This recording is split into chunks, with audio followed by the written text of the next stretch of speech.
Richard Nopkin was born in Chicago, Illinois on October 26, 1948. His father, an immigration lawyer, and his mother, a nurse, had strong political views and social values growing out of the socially conscious Jewish community of the 1930s and 40s. Their values strongly influenced Richard and became important to his work. Notkin received a Bachelor's of Fine Arts from the Kansas City Institute in the 1970s, which was also the year that the Vietnam War happened, a war that Notkin felt was totally misguided and wrong. His strong political views were reflected in his work. In addition, Notkin sent his draft board a letter stating that he would not serve in the war. He did take the physical, however,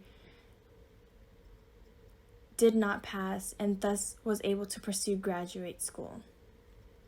He had seen work by Robert Emerson on a trip to New York and decided he wanted to study under him. He applied to and was accepted to the University of California, Davis, where he became Emerson's teaching assistant. Following his graduation, Nopkin stayed in Davis selling some of his artwork and also teaching adult education classes, earning enough to allow him to be a full-time studio artist. His career took a dramatic turn when the gallery owner, Alan Franklin, saw his work and wanted to show it in New York. The increased visibility and large income allowed him to stop teaching and devote his time entirely to his art. This jar made by Richard Nopkin is from the Hill Jar series. The inspiration behind this was during the Han Dynasty from China.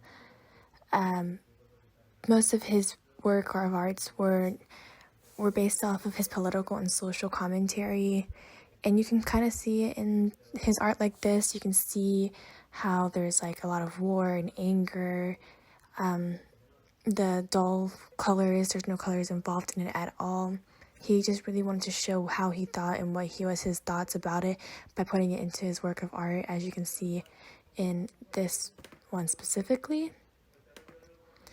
He also kind of has, like, if you don't know if you can see it, but from here you can see a bunch of ears like stuck like on top of each other, stacked on top of each other, and this could possibly mean like there's a lot of people like hearing about the injustice but not really doing much about it, hence why they're in war.